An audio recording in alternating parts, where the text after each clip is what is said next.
The title of my talk is Why Being Transgender is Not a Sin or Choice.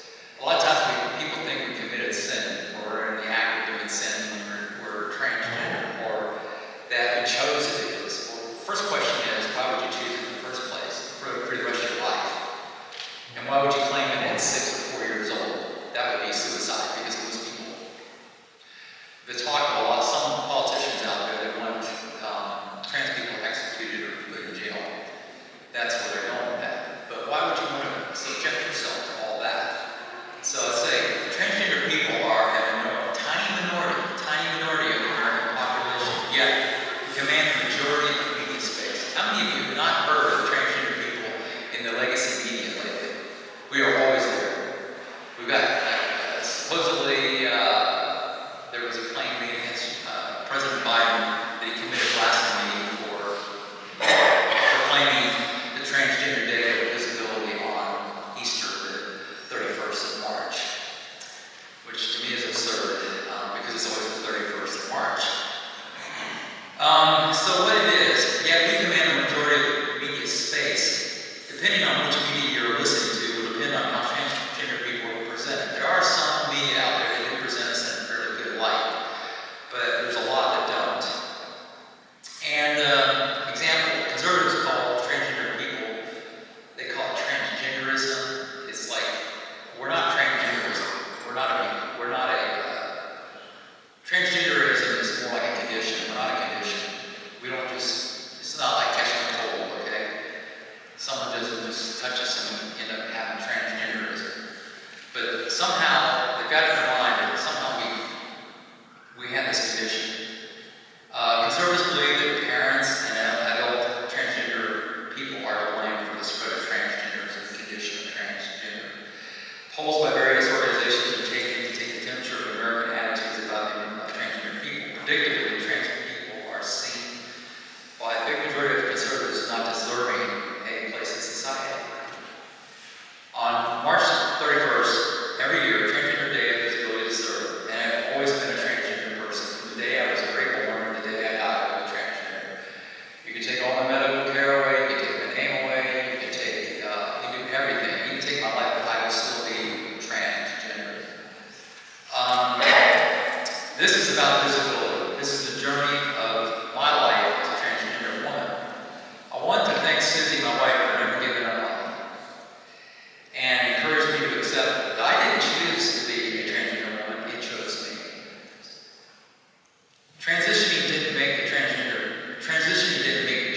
by the way. But it did give me peace. I could have said, no, I don't want to do that, but I would have never had peace. I would have been living a living hell if I didn't do that. I want to share my article that I wrote in Medium on 26 July 2022. And yes, I did write an article and it was published. The name of this is My Body Has Not Been My Friend. Isn't that interesting? My body has not been my friend. Why would I say something like that? So, for 58 years, my body didn't exist.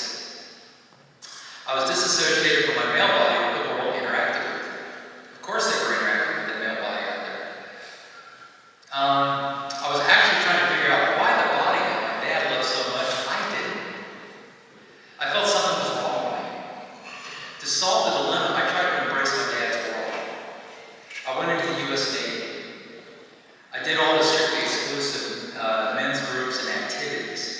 I thought maybe if I surrounded my male body with masculine social nurture, that would work. Now there's two theories, there's nurture and I think nature, I believe it is. Nurture is you somehow were trained into being trans, something like that, so you're nurtured, so they believe somehow you were groomed into being who you are. Okay, that's not true. But then there's other belief that you were just born that way. I felt like a complete outlier in these groups. There was something in me not buying it. It just didn't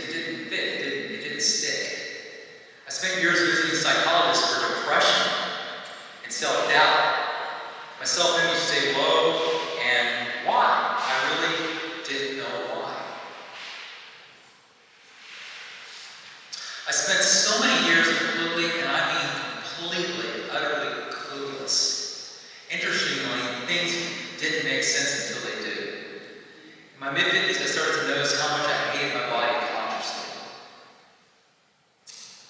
I started to constantly compare my body to a female body's, and I felt horribly abnormal and shameful about it.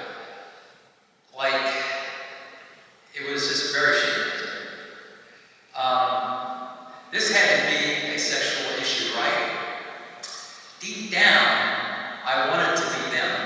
Because of the shame, I felt weird and dirty all the time.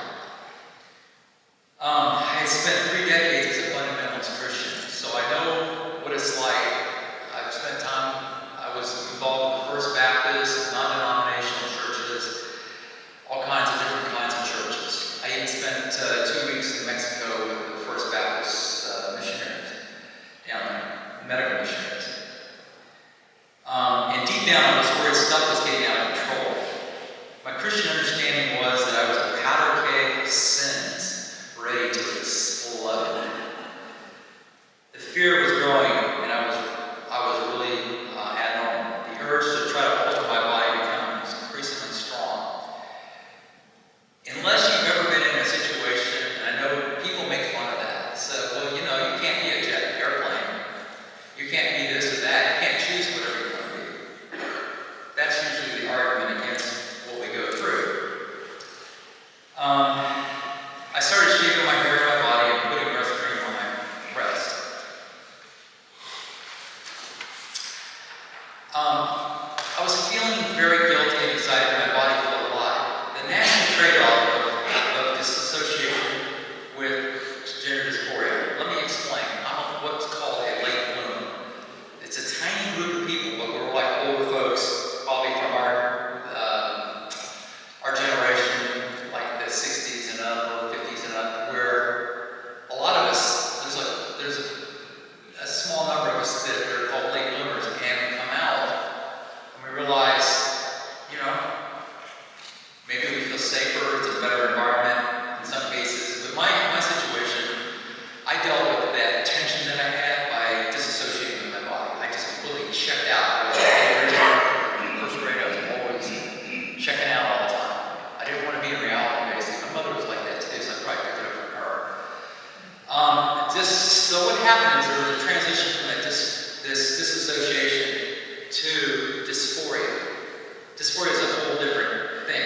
You go from disassociating to going the complete opposite, to completely associating and realizing this isn't working, there's something really wrong.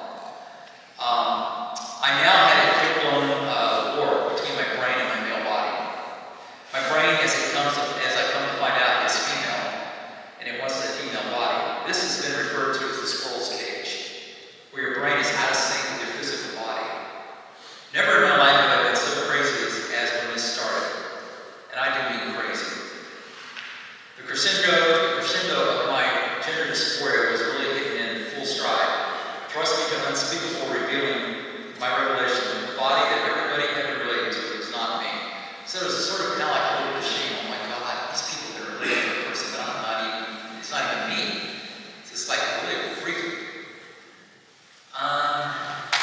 This made me feel super ashamed. We'll talk about another issue service my soul. A phobia about actually embracing publicly the body that I was now feminizing. The correct term is self-transphobia, the fear of transitioning to the gender your brain aligns to. A date with destiny. So Susie kind of touched on this earlier. And the big reveal to my wife on July the 22nd, 2015. I asked my wife to lay down in the bed next to me. My forehead was beating with nervous sweat. My eyes were closed in anticipation. I took the leap and I told her I was a female. My wife, Susie, said, I thought you were going to tell me you were awful another woman then. She said, being a transgender woman chose me, not me choosing to be a transgender woman. To this very day, I struggle with some brain and body schisms. My fears about embracing a woman I am is greatly reduced. I am at peace with God about being a transgender woman. I am the most complete and whole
spite